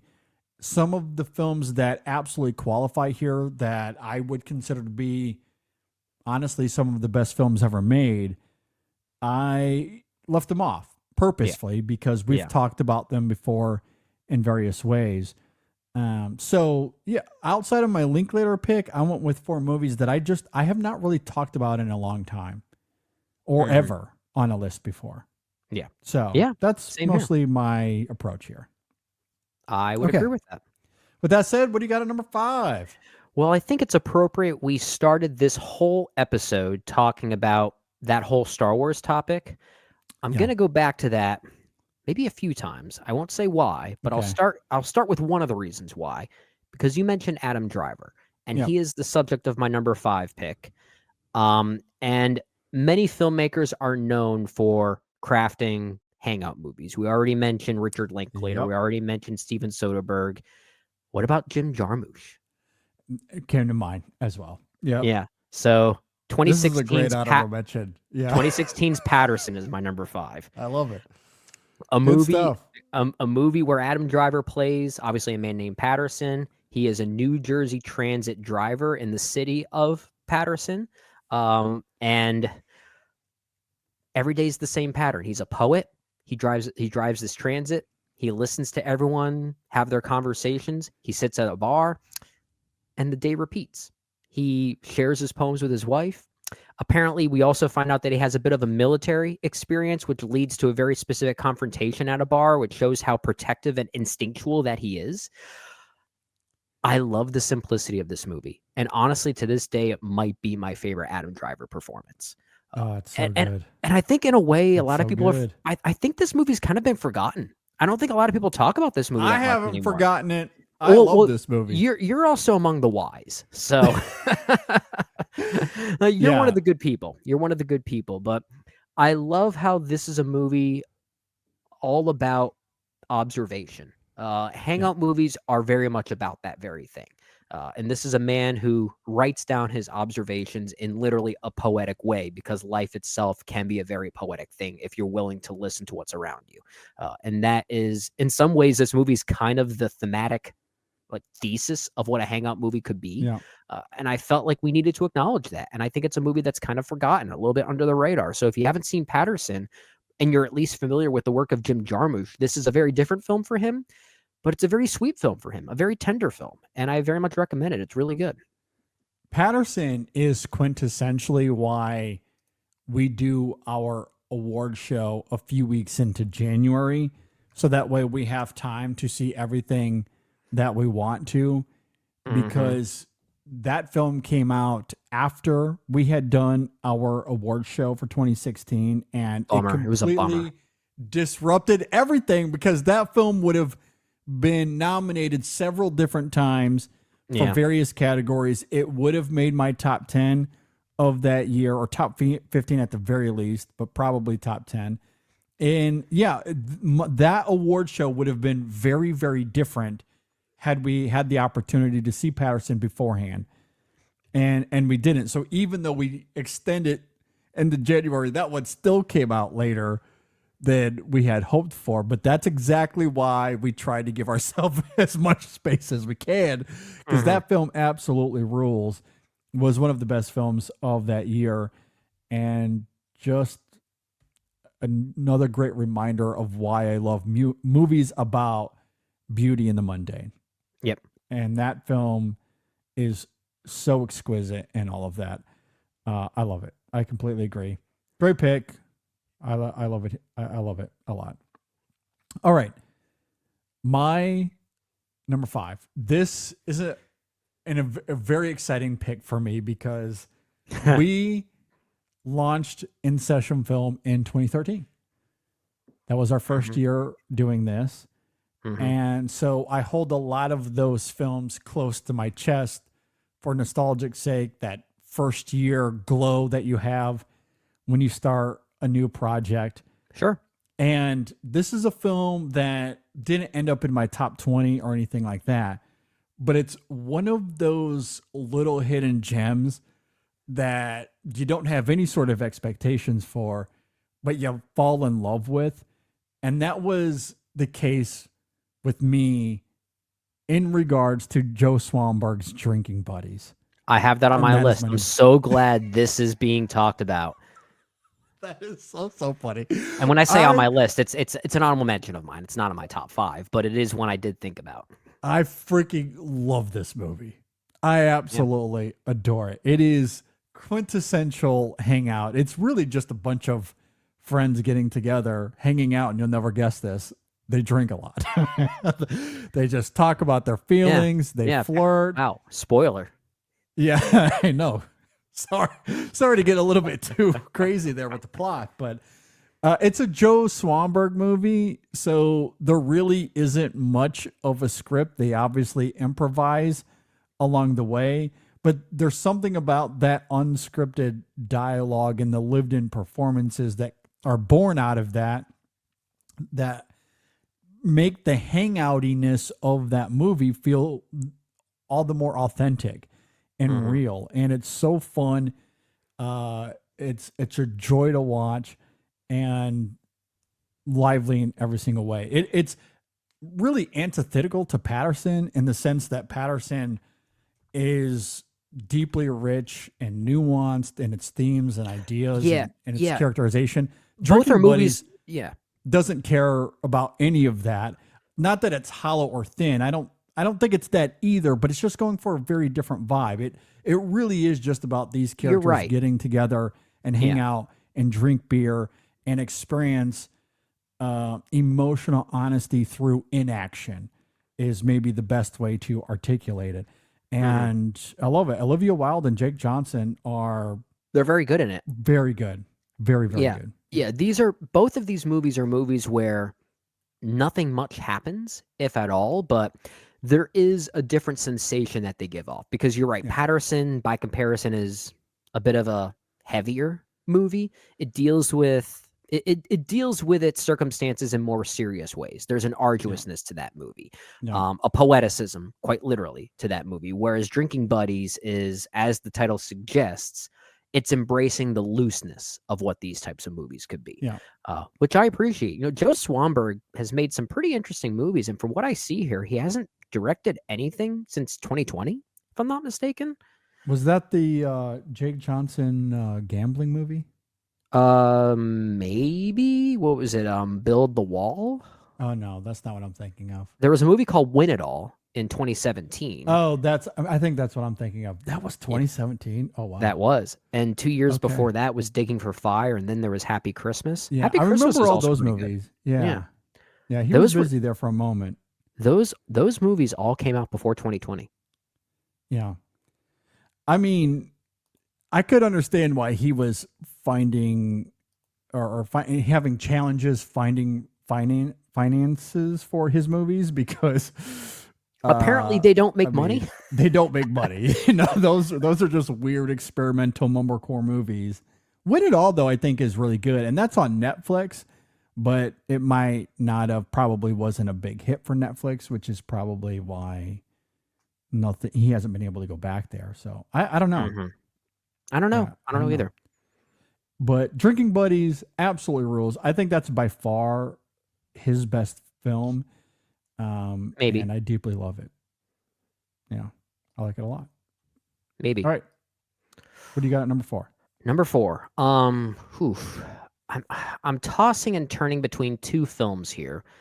I'm not going to go with this one. I'll save this for honorable mentions, simply because I think the movie I'm going to pick here is a better movie, and I'm curious to hear your reaction, because I'm pretty sure this is a movie you don't care for very much. So we might be able to force a disagreement out of ourselves for once.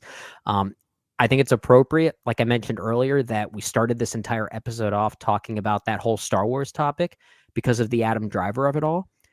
Let's talk about the Steven Soderbergh of it all. My number 4 is Ocean's 12. Oh, okay. Yeah. Okay. And I know you don't love this movie as much as the other two Oceans movies. I think you at least enjoy it enough. But I do think of the three, it's the one that's sort of prioritizing itself as the heist doesn't really matter. This is basically just Danny Ocean and his crew. They just want to go to Europe and pull off a job and hang out.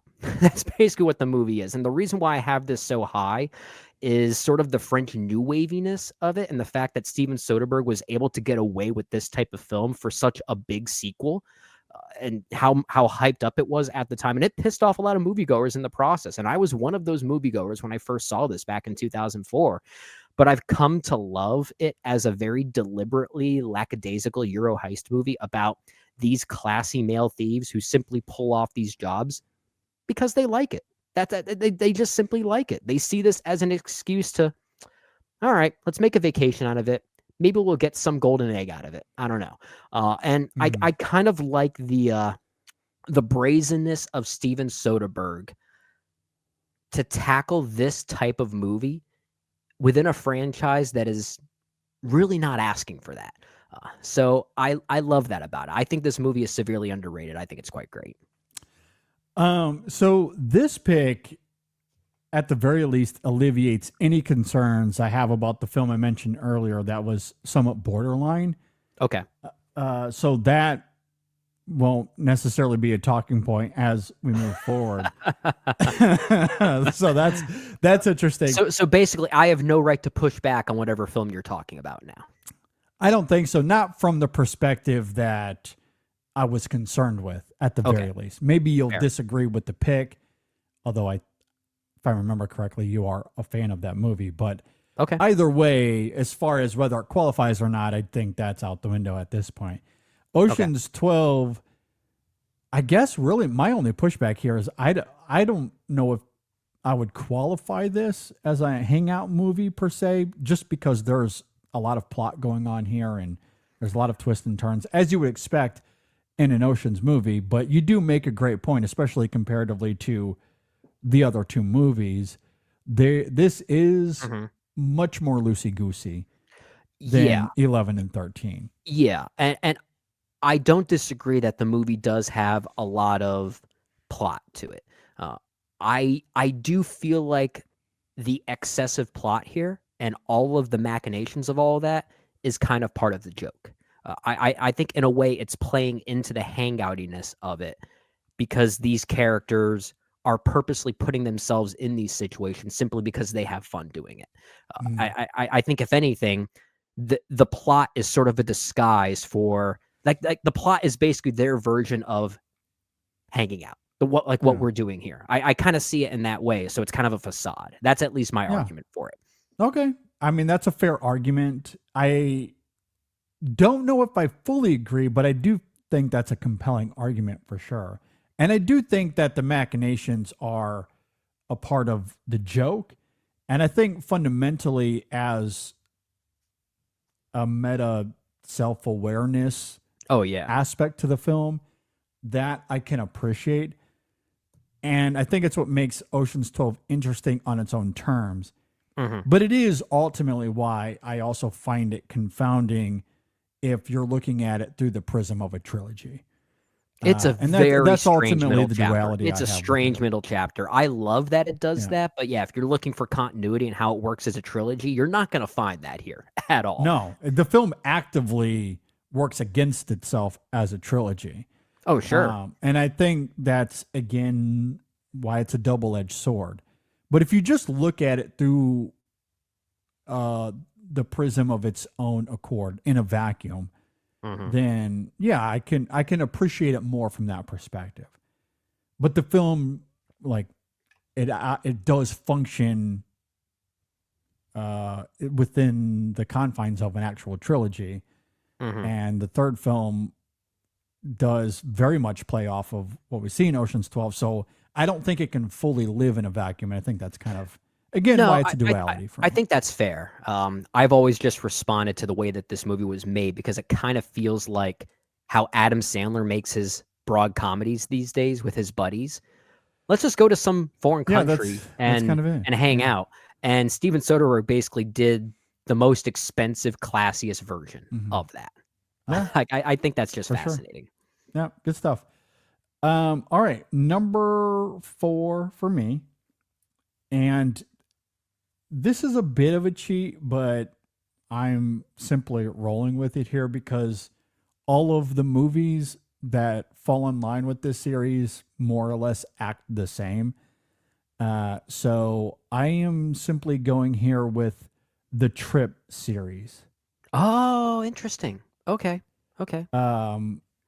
Very Structurally, fundamentally, they're all the same. Now, obviously, what happens in each one is very different, but in all of the Trip movies, it's Steve Coogan, it's Rob Brydon. They go to some country, they eat a bunch of food, stay at hotels, enjoy the scenery, and it's just the two of them hanging out and creating goofy characters and gimmicks and gags with each other. That's all that it is. It's just the two of them hanging out in different countries and chaos ensues. So structurally the same in each one, which is ultimately why I just kind of lumped them together. And I think they're all fabulous in some way or another. Really, really fun. I love the docu-style approach to them. Some of the best comedy of the last 15, 20 years in these movies. The Michael Caine bit in the first one has like that infiltrated the zeitgeist in a pretty significant way.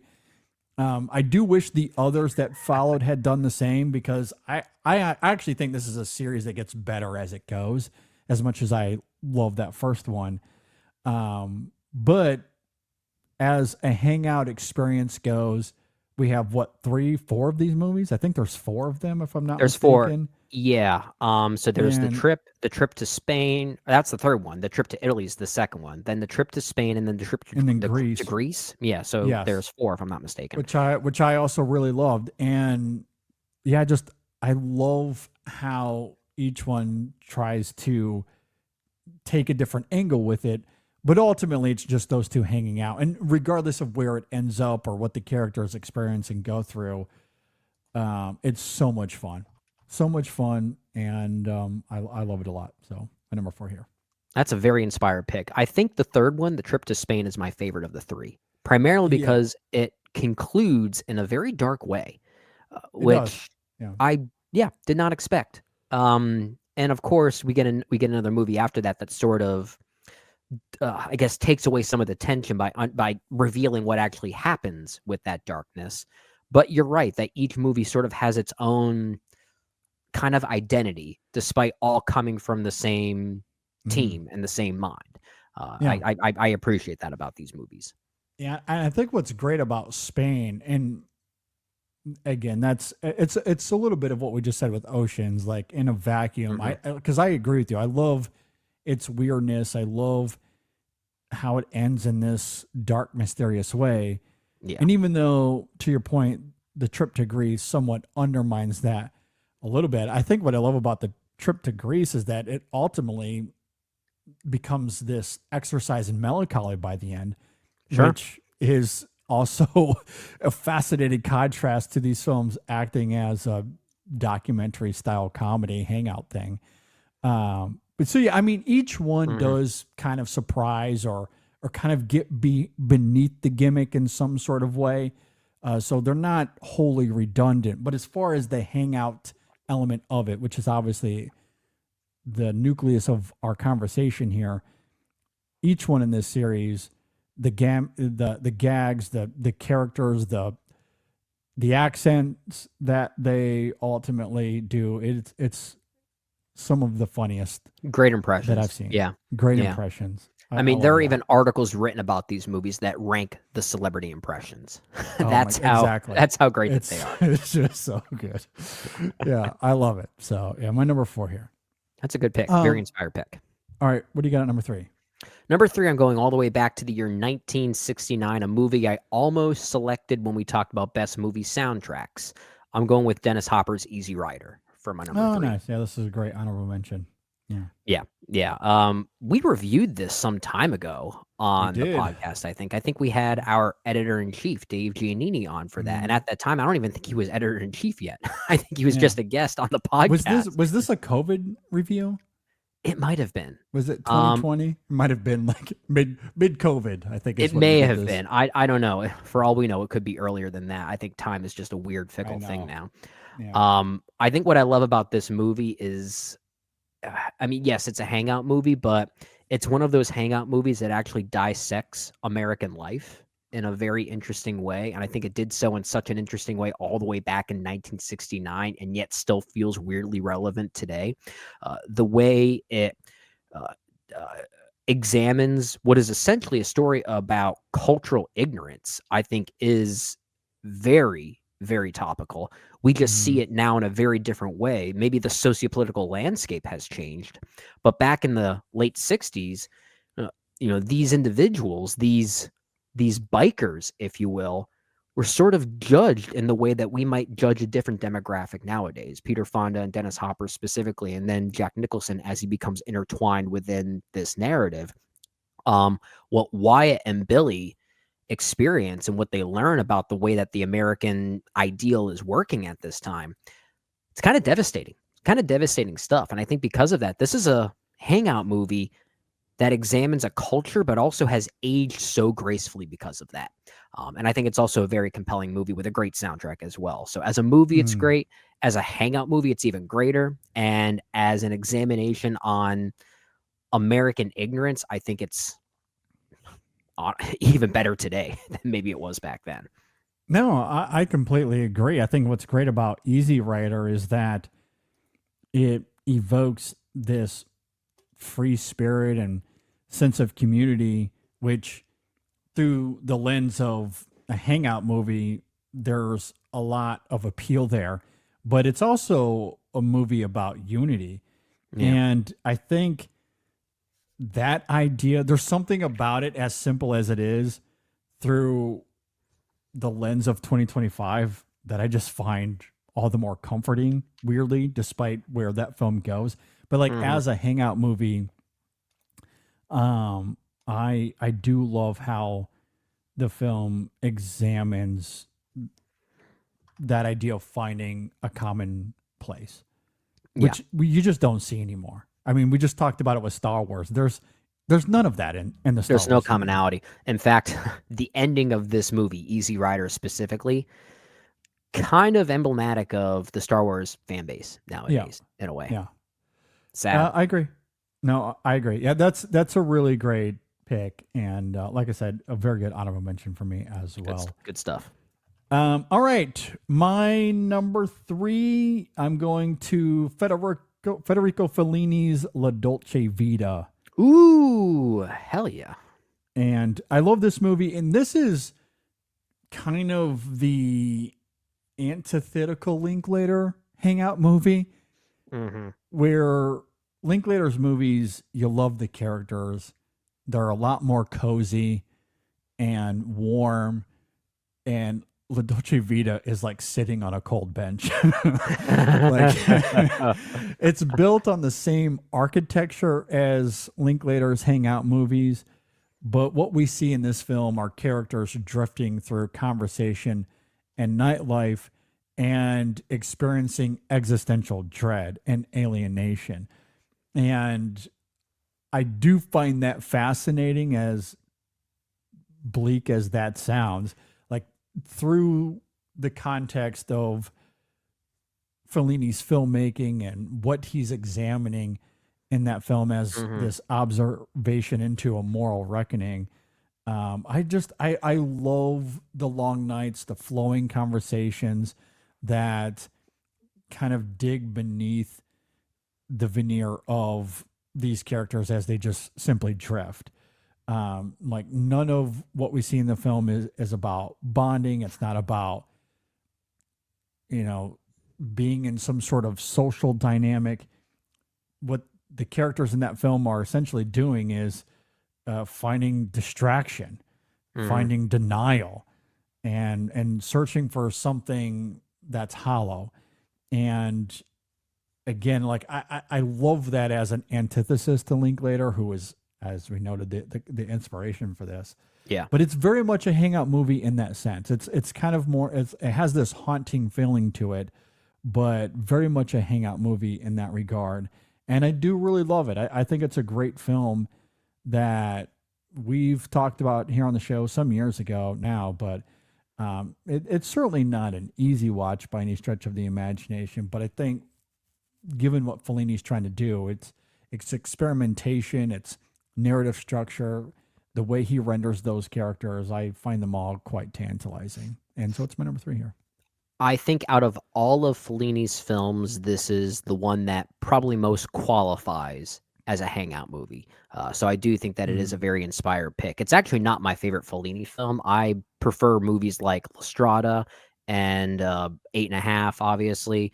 Yeah. I even prefer Amarcord. I know you're not as high on Amarcord as I am. That might be the Hangout movie of his that I might prefer, but I do like the cold bench analogy that you make when describing La Dolce Vita, because I think, if anything, this is a movie that also captures, kind of like with Easy Rider and how it captures the culture of America. La Dolce Vita is sort of doing something similar by capturing a cultural mindset, but for Italy specifically. So it feels very, like, the sense of place there feels just as important as the conversations that are being had. It feels like it's very much a representation of what that way of life was like in that particular place. So very significant movie for those reasons. Yeah.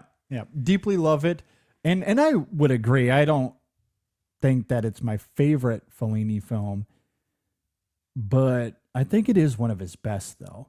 Sure. Yeah. And it's a hard film to love in the conventional sense. Like, it's not a film that you just pop on one night because you're in the need of a good mood. Like, you just want to vibe with something. You're not going to watch Dolce Vita if that's what you're looking for. But I do think it is a brilliant film in its thematic underbelly, in its direction, the performances, and even a great score. Like, it's just a really great work of art that is important, as you noted, kind of a reflection of Italy at the time. Very long movie. So if you haven't seen it and you want to make the time for it, just know that you're going into a 3-hour movie. Yep. For sure. All right, so that's my number 3. What do you got at number 2? Number 2 and my number 1 are kind of interchangeable. I can make different arguments for where they're placed. One of them, I'll just reveal one of them is my Linklater pick. The other one is maybe my personal pick. Okay. I'm curious, Judy. I'm going to break the rules a little bit. You don't have to get too specific here, but I assume you have a Linklater film somewhere at number 1 or number 2. Yes, I do. Are you willing to reveal where you have that placed? Number 1. Okay, then you know what? I'm going to do the same thing, and we'll just have a linkathon for our number 1 picks. Sounds good. Yeah, so I'm glad you didn't reveal what that was, but I think in many ways it almost feels disingenuous to not have Linklater at number 1, let alone on this list entirely. I will admit that the movie I have at number 2 is my favorite movie on this list, but it's also not a Linklater film, and it's not quite as much of a hangout movie when compared to my Linklater pick. But I do think Alfonso Cuarón's Y Tu Mamá También is an amazing hangout movie. That's absolutely a hangout movie. 100%. Subjectively, it's my number 1. But let's celebrate Richard Linklater for various reasons, as we'll get to. But with regard to Y Tu Mamá También, it's my favorite Alfonso Cuarón film. It's one of my all-time favorite movies. This is probably a top 20 favorite movie for me, if I'm being perfectly honest. And it has the meandering hangout vibes that I just respond to. It's one of the most revealing and free-spirited coming-of-age films simultaneously, quite literally revealing as well. And by the end, taps into powerful notions and observation and ignorance. It made me think about like my own teenage friends that I may have lost touch with and wondering what secret tragedies they have been holding on to and whether I had any responsibility in that. And it's also a great reflection of a culture at that particular time. I guess in many ways, it's a great companion to movies like Easy Rider or La Dolce Vita. Just this time, it's Mexican culture, the political environment of Mexico at that time. And what Alfonso Cuarón's trying to say about this free-spirited lifestyle and how it's a world you just can't simply run away from. It's always there and always present. And I think it's quite powerful. I think it's great. I think it's one of the best movies ever made. I think Maribel Verdú gives one of the best performances I've ever seen in a movie, let alone an Alfonso Cuarón movie. It's a very tricky movie as well, and I just think it's quite great. Yeah, I love this movie. It was my number 1 for 2002. When that came out? Yeah. 2002. Yeah, I love it as well. I lump Y Tu Mamá También into the category of films that I left off purposefully because I wanted to be more eclectic with this and talk about movies that I haven't really talked about on a list before. I rolled the dice with that. I figured this may have been a criteria film for you of sorts that you would have left off, but that's why I chose to include it because I took a gamble with that. Yeah, I took a very different approach. Most of the time when we do these lists, I'm not as loose with the criteria as I was this week, but Y Tu Mamá También is a film that we've talked about on the show several times before. We did that review just a few years ago. It's great, and it would be here on a true list. That film would be on a true top 5 for me with this category, 100%. No question about it. So yeah, love it. I will always be happy to talk about Y Tu Mamá También. It's phenomenal. My number 2, my non-Linklater pick up at the top here. I think this is a film that has been mentioned in a top 5 list. I can't really recall though. If I have brought it up, it's been years at this point. But it's also my favorite film from 1985, the year that I was born. My number 2 is The Breakfast Club. Oh, okay. Yeah, that's a hangout movie. That's absolutely a hangout movie.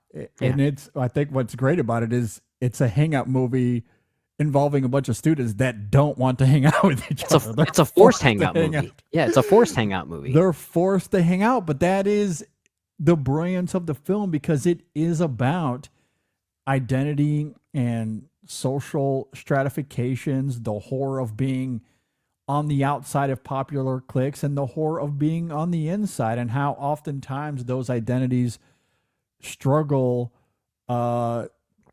when funneled through the disconnect that we often have with our parents. And that is a whole other through line in this film that I deeply, deeply love, that idea of adults and teens, parents and teens having this massive disconnect. Some of the best scenes of that film tackle that very much head on. And I love how John Hughes presents those characters in ways that at the beginning of the film, they seem like caricatures, but then as the film unfolds, he deconstructs those molds until they become anything but conventional. And we see layers of empathy. The characters evolve. Their dynamic. They go from not wanting to be around each other to having these strong yet ambiguous ties. Maybe they never talk to each other outside of this one moment in time, but maybe they do. But that is the brilliance of that film. I think it's incredible. For me, it is his best work. John Hughes has done a lot of great work, a lot of iconic work.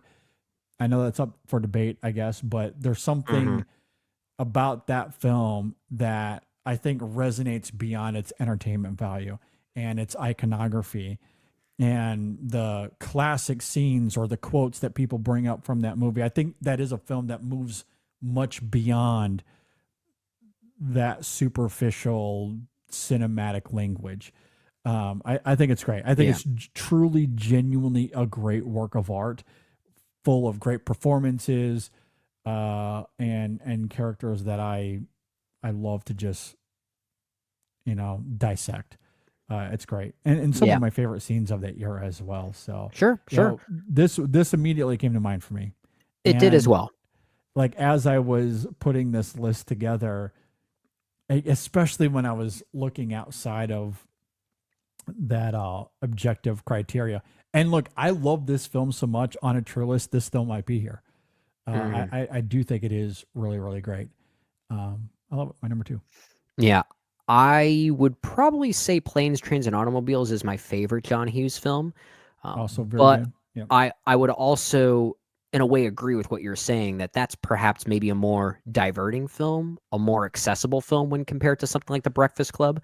The Breakfast Club is certainly a more intricate movie and a more smartly constructed movie. It's going for a very different thing, but it is absolutely a hangout movie. And as we jokingly talked about in the beginning of your revelation there, that it was your number 2 pick, kind of antithetical to how we describe hangout movies, because most times these hangout movies we talk about, they are willfully partaken in, right, by these characters. This is the exact opposite of that, and I think that's a really interesting change of pace for how we describe these movies. I love that. I love that about this movie. I agree. I agree. Again, trying to be as eclectic with this as possible. I do love that. It's a divergent from a lot of these other movies, but also different from La Dolce Vita as well. Oh yeah, which is also divergent, but obviously in a very different way. The Breakfast Club did something really interesting for me growing up when I saw it for the first time. Because these are 5 kids in high school, all part of different cliques, and they don't really know each other at all. They don't even know each other's names. They have to introduce each other. Yeah. This movie taught me that some high schools are actually really big, because I did not go to a big high school. My graduating class in my high school was 130, which is, I wouldn't say the smallest in the world, but it's not big either. I could name everyone in my class, all my teachers, all my fellow students. I could name them easily. So the idea of you going to a high school that was this big, that concept was so foreign to me. This movie actually taught me that was a thing, that high schools can be that big. Some high schools are the size of universities. And I'll always hold this movie very close. For, in a way, I came of age a little bit. I learned something because of this movie. So I'm always going to have a soft spot for it. Yeah, it is a fascinating film that evolves over time in that regard, especially once you become a parent and see the other side of that thematic coin. Sure. It's such a fascinating film in that regard. And similarly, I didn't go to a huge high school either, and knew pretty much everybody in my class. So yeah, the idea that you would just not know anybody, it a bit foreign, but obviously there are a lot of places where that's very much true. Yeah. And it's such a fascinating dynamic. I love that film so much. All right, let's get to Linklater. What do you have at number one? Linklater. Linklater, just all of Linklater. It's Fair not enough. all of Linklater, but there are at least 7 or 8 movies that are up for debate as to what is not even just his best Hangout movie, but what is maybe the best Hangout movie. Because Linklater didn't invent the subgenre, but I would say he popularized it. And I guess for that reason, I decided to go with a film at my number one that admittedly is not even my favorite Linklater film. In fact, I don't even think it's his best Hangout movie, but I do think it is the one that best popularized this particular subgenre and this movement, and that is 1993's Dazed and Confused. Okay. That's perfectly fair, yeah. Yeah. And I mean, it is kind of, well, it's not the OG, but it's in the Linklater style, and obviously Linklater has inspired many of films like this. Mm-hmm. But yeah, so many films, especially post Dazed and Confused, points directly back to that. You can draw a direct line there. And that's why it's my number one. Like I said, it's not my favorite of Linklater's Hangout movies. I'm not sure what your number one is, but I personally prefer Before Sunrise. I prefer Before Sunset. And in some ways, I even prefer the spiritual sequel to this movie, Everybody Wants Some.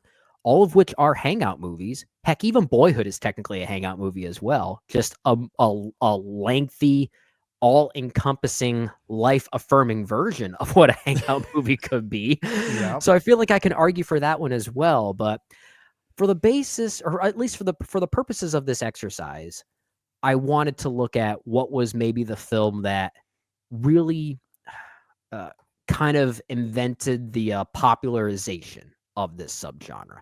And a lot of it does go back to Dazed and Confused. Even Quentin Tarantino himself has cited this movie as maybe his favorite Hangout movie. And if that's true, we also don't get movies like Jackie Brown or Once Upon a Time in Hollywood, which are also amazing Hangout movies. Yeah. Yeah, Jackie Brown especially probably would have been on my list had I not talked about it very recently when we did our top 5 soundtracks.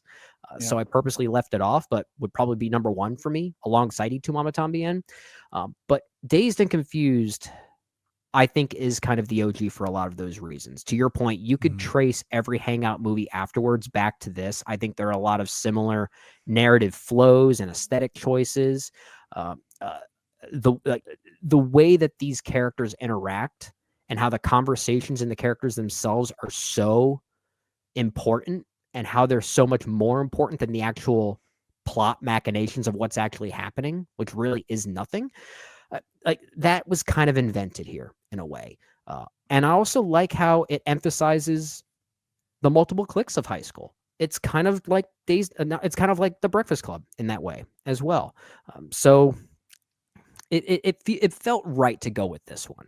But I'm also curious what your number one is, because it could be any other Linklater film, obviously, and I think all of them are good enough to qualify for number one. I agree. I mean, they're all fantastic. I really wanted to fight and champion Boyhood here because it still gets a lot of pushback.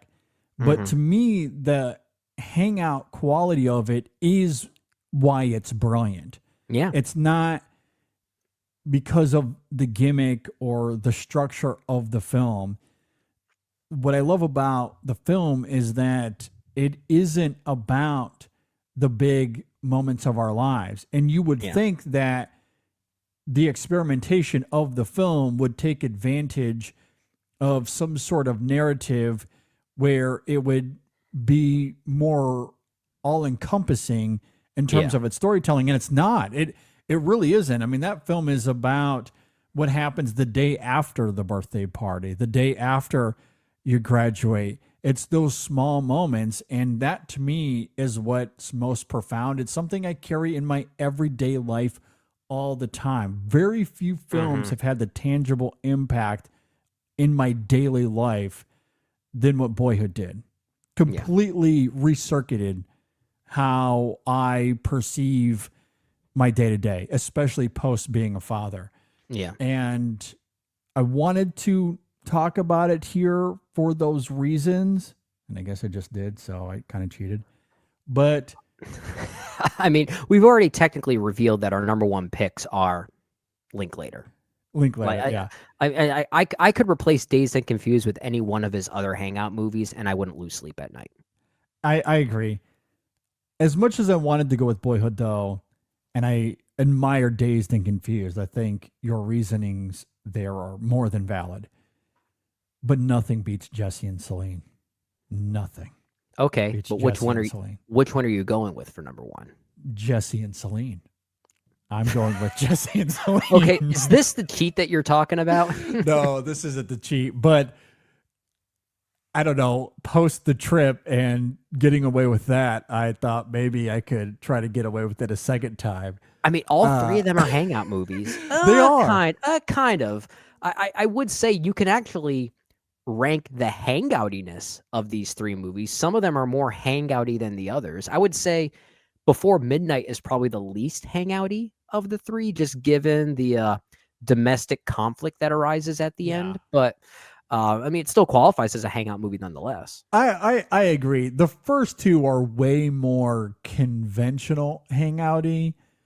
Yeah. But they are together. It's outside of the opening of that film. It's just the two of them for the rest of it. But there is conflict. It's hanging out with conflict. So I agree with you. I think it qualifies, but gun to my head, if I had to pick, it's Before Sunset. But I love Sunrise as well. Do not get me wrong. I think they're both really quite great. Well, there is something about the brilliance of Sunset, though, which I think is simply one of the best films. Yeah, they're maybe of all time. Certainly of the last 30 to 40 years. Very much a yin and yang of sorts. Before Sunrise is the one I often revisit the most. But Before Sunrise, that's the one I said that I often revisit the most. But Before Sunset is, I mean, in many ways, it's a deconstruction as to why I like to revisit that film so often, which is really interesting. They're kind of very different, especially through the context of this conversation. I love Sunrise as a Hangout movie in the sense that it has this sense of yearning, this flirtation, this advancement where both characters they find themselves wanting to yearn for each other's company as they begin to fall in love. Yeah. And I love the innocence of that. Like I love the pure romanticism of that.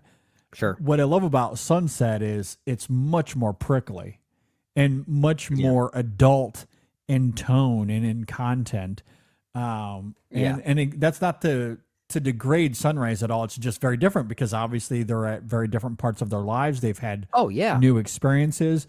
So there is a natural progression to it. And I love the prickliness of their hangout sessions in that film.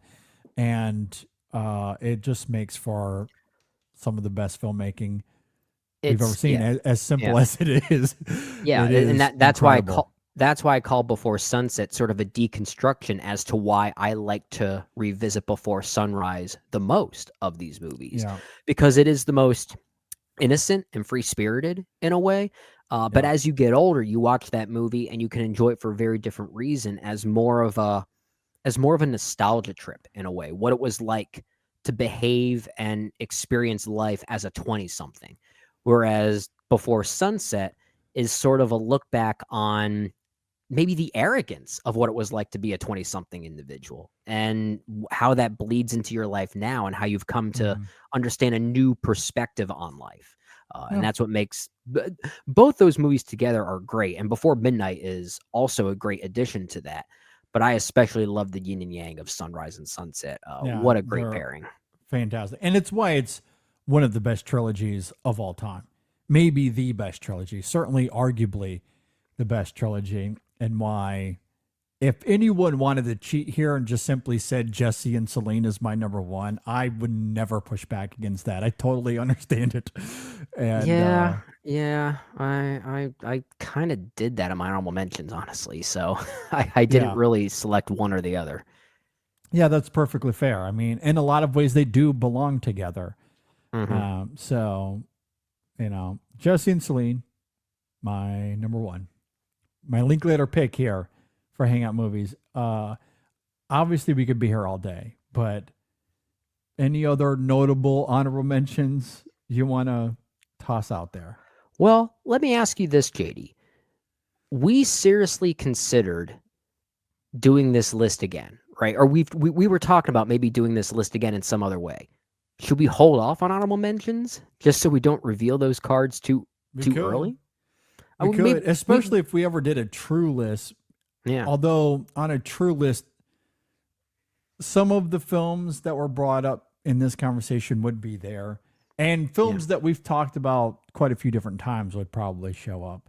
Yeah. So I guess it just depends on how we want to approach it, but we can save it. We can save it because there's a lot more to talk about with this topic for sure. Maybe we can just say a few of them that almost made our top 5, like what could round out a top 10 if we were to do it in this particular way. Well,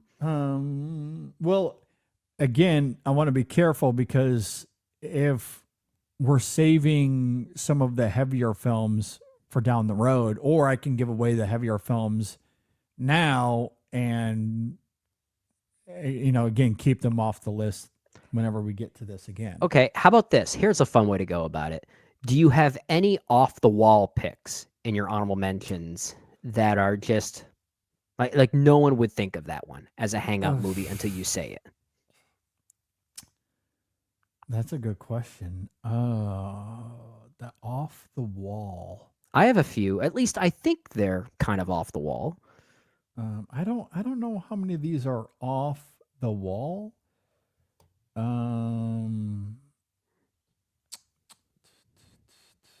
Yeah, I don't know. And maybe this kind of comes back to what I said earlier in that I didn't overthink this. So I wasn't trying to be too clever. I don't think I have anything outlandish. Okay. I don't think I do either. I guess I should rephrase the question as, do you have any picks that I guess some people would forget about? Like movies where people may have not realized, oh yeah, that was a Hangout movie that came out. I forgot about that one. That people would forget about. I mean, I guess going back to 2013, The Spectacular Now, I had here as an honorable mention. See, okay, I didn't even think about that one. That's exactly my point. That's why I asked that question, because I didn't even think about that one. Yeah, or Columbus in 2017, I think qualifies. Okay, yep. Now you're scratching my funny bone there. Like that's why I was asking the question. Yeah, Frances Ha. I had that on my list. Okay, The Beach Bum. Oh yeah, The Beach Bum's a great one. Yeah, love that. Bloody Nose, Empty Pockets. Oh yes, that's also very good. I'm going to bring up one that you tried to argue for during our sports biopic episode, The Sandlot. Very much a Hangout movie. Yep, that's a great Hangout movie. I might stop there. Okay, yeah. I mean, I have at least 50 films listed here. Same. Same. Yeah, so I'm trying to go through and what do I give away? I guess I can hold off there.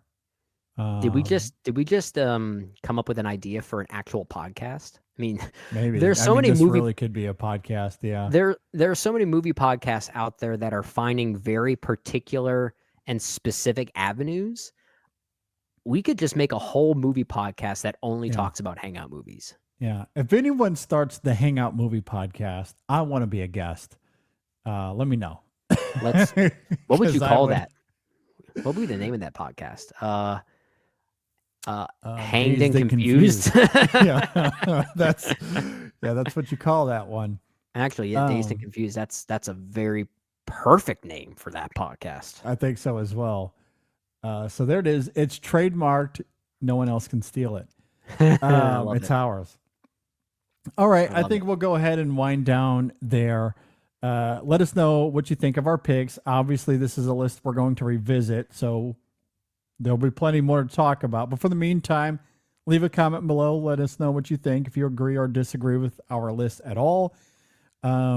If you're listening on Apple Podcasts or Spotify, hit us up on social media, Facebook, Twitter, Instagram, Blue Sky. You can email us InSessionFilm@gmail.com.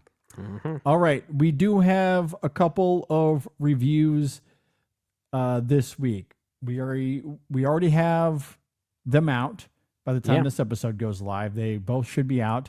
We talked about Jafar Panahi's It Was Just an Accident. And that film is anything but an accident. It is phenomenal. Really great stuff. Good movie. That was a fun conversation, so you can go and check that out. And then we also talked about Luca Guadagnino's After the Hunt, a film that has been pretty polarized for the most part. But we had a great time trying to decipher the good and the bad of that movie. So you can give that a go. We missed Chasing the Gold last week. We are hoping to have a new episode this week. If not, we will for sure get to it next week as award season begins to ramp up even further. And a new Women in Session at the end of the week, as always. Dave and the writers, InSessionFilm.com. Be sure to check out all the great stuff happening there as well. Very much do appreciate everything they are doing. And I think that's it. Anything else before we get out of here, Brendan? No, award season's in full swing. At least it's getting close. So it is. For those who are active movie goers and movie watchers like we are, you may have taken a gander at what the rest of October looks like. We're going to be stressed. We're going to be stressed out because there are going to be a few weekends where we have like 5 movies that we feel like we need to cover, and we're not going to be able to get to everything. So please don't be disappointed if the movie you want us to review maybe gets saved for like a catch-up episode or something like that. Yeah, or there's a good chance that there will be a review, but it's going to be Megan Kearns and some of our other great writers doing them, which I very much look forward to. They always do a great job, and that is absolutely very much going to happen next week as we are getting a lot. So so just kind of bear with us on that. And as Brendan noted, if we don't get to an official review, we will talk about it on some sort of catch-up episode. As we have plenty of other movies to talk about. There will be a few catch-up episodes. Yeah, there will be a few catch-up episodes for the duration of the year. We might, honestly, I think we might have to do one a month until award season ends. Yeah, for sure. And maybe even do some for VIP bonus content. There you go. So there you go. If you want to sign up on Patreon or Apple Podcast subscriptions, YouTube membership, now is a good time to sign up because I'm sure we'll have some more VIP bonus content coming along as we are catching up with all of these movies. Speaking of, we did have a new VIP episode up last week if you want to go and check that out as well. Be sure to subscribe. If you're watching on YouTube, subscribe to the channel, like the video, all that fun stuff. Subscribe on Apple Podcasts. Leave us a review there. That really helps out the show, and we very much do appreciate that. With that said, thanks for listening, everybody. Thanks for watching. We'll see you next time on the InSession Film Podcast.